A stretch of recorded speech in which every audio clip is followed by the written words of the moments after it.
Broadcasting live from the moon and back, this is The Coin Chat, the most trusted voice for all things cryptocurrency.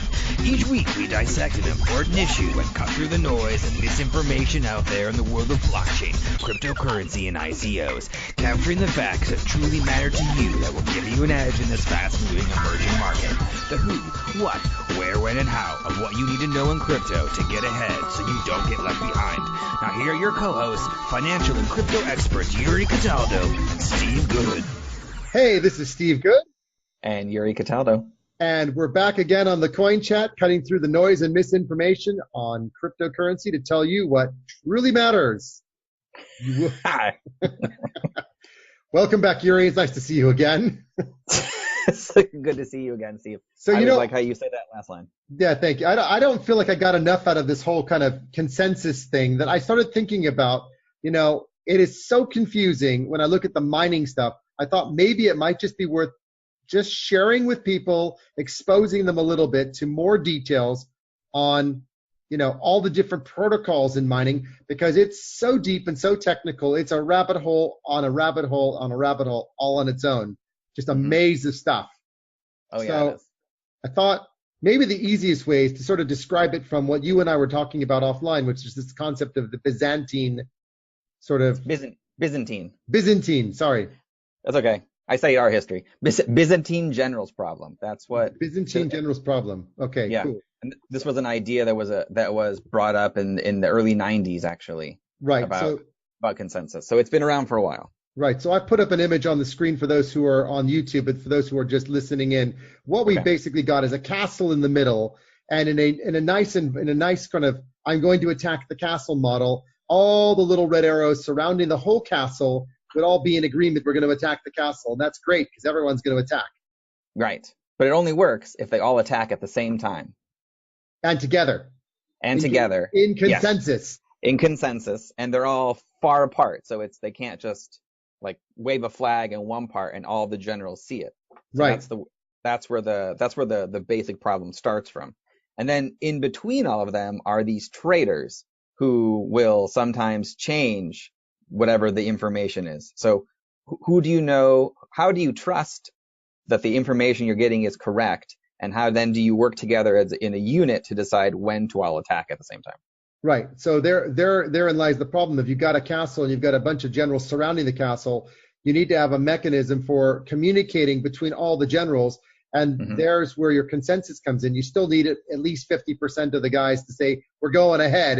And if a few traders decide to bugger off, or they don't want to fight, or they're scared of losing their lives, or they want to go back to their wives, or whatever it was that was going on back then, or even today, then you still need to know that there's enough consensus across all the other generals to go ahead and attack, and that there's still agreement. Mm-hmm. So that's the Byzantine generals. The Byzantine generals problem. Good. Thank problem. You. Yeah. Cool. You're welcome. Right. So that, right. There's so many different protocols in mining and in consensus that I thought this was a good way to start it, to kind of explain the problem set, which is we need to have in the mining community for it to work, you need to have 51% or above, because if you don't, then effectively someone can infiltrate the mining operation globally as a decentralized organization and can destroy that. So there are a ridiculous number of protocols. We've talked about a few in the past. The simplest one's proof of work, which is basically the Bitcoin model of using ASICs and using GPUs, or not GPUs, but in Ether you use GPUs, or ASICs in Bitcoin to effectively run a bunch of calculations, computations, and come back and say, this is the results, and everyone says yes or no, and if there's outliers that say no, they're just ignored because it's going to go ahead. And those are the traders. And in the proof of stake model, it's pretty much the same thing. The difference being now you're just staking coins, but your computer still does the calculation. And as long as there's 51% that agree, the traders are thrown out, and the consensus says from the computers, yes, this calculation is correct. Yes, this transaction is fine, and go ahead and proceed with the transaction. So you're go ahead. That's the Ethereum model. Right. Yeah, right. So now let's talk about Well, so proof of stake is not necessarily the Ethereum model. There's a lot of coins that use proof of stake, but proof of Right. work is Bitcoin and Ethereum. And I know that Ethereum, of course, is moving to a proof of work, proof of stake model. It's doing a bit of both, but Right. there are other coins like the one we talked about, the adult coin, which was definitely a proof of stake. Yes. And there's a number of other Gin coin, and there's lots of other projects out there that are using proof of stake models where you have to hold the coins in order to participate in the mining. But actually, Right. Yuri, you and I were talking offline. There's a whole bunch of other types of consensus-based mining models. Should we just rattle off a few to give people a flavor of the complete and utter madness that's out there in the world Sure. of crypto? Sure. So, okay. So first off, there's the delegated Byzantine fault tolerance that's used by Neo. Only you could say that. I would never have managed to say that on the first go. And it's a little bit of a mouthful to explain. So you want to just name them, or do you want to actually try to Let's explain just them? name a few of them first. Okay. And then circle back. So that's one. There was I saw that there was proof of elapsed time, Mm-hmm. There's a proof of activity, proof of storage, proof of burn, proof of burn. proof of burn. I just saw that one recently. What else? Proof of capacity. Okay, interesting. There's also proof of coin, which I think those are kind of mixed together. Okay. And then there's it's for like if you're trying to do a public and private blockchain solution, I think it's called tendermint. Right. Yeah, I read about that. Couldn't get my head around it. I have no idea what it said. I mean, no, I kind of get it, but to be honest, some of this stuff is super mega technical because there's multiple ways to implement this stuff, and people are probably sitting here wondering right now, what do we mean? Can we give some examples of the differences? I mean, we've already described the difference between proof of work and stake. Because stake, you have to have coins, and work, you just provide mining power or compute power. But proof of storage, you have to have storage capacity. And the storage capacity counts. And the more capacity you have, then the more that you're mining. Kind of weird, Right. but yeah. Yeah. And then it's another one, loop fault tolerance. I'm just going to keep naming these off, these random ones, which get really a lot more technical in that one. But Cool. there's a current coin. It's ICON. They're the primary ones who use the loop fault tolerance. Icon, right. Mm-hmm. Yeah, ICON. Yeah. Do you want to elaborate on that one? No. No. That's really, really technical, and I'm not as technical of a person, so it's going to be harder to describe it.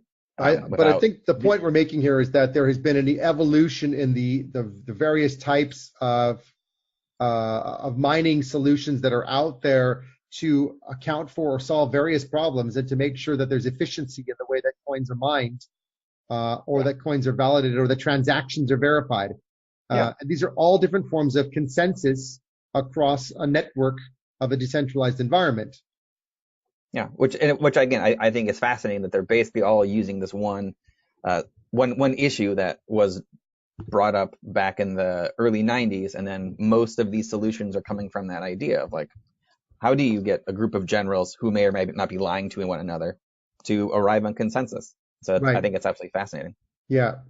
So there's when you look at things like I was thinking of an example. There was like delegated proof of stake. Did you mention that? No, I don't think I did. So delegated proof of stake is just another form of proof of stake, where the delegates can also propose other types of changes to the network, and their proposals are distributed to be voted on by all the stakeholders. Mm-hmm. So that's almost like bringing users in to kind of vote on something, but not. Did we talk about proof of authority? We did not.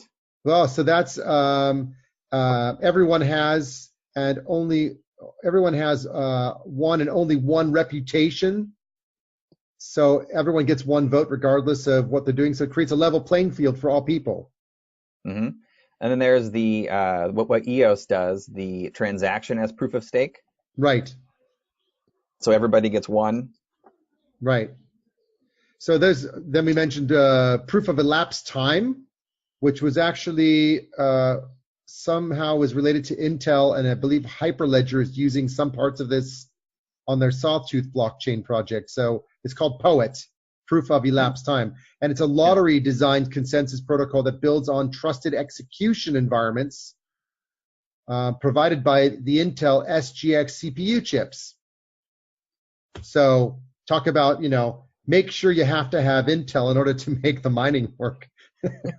Right, exactly. So, cool. Yeah, it is cool. There's a lot of really cool, innovative ways to validate transactions other than I sent it and you received it. Right. Cool. Right. And it's amazing to see where things are going, and I'm excited to see which ones start showing up more and more and more and allow for faster transactions and secure networks. Right, absolutely. It's one thing I noticed in reading through all these things is no one really talks specifically about speed of transaction. It's all about the consensus and the agreement side of things.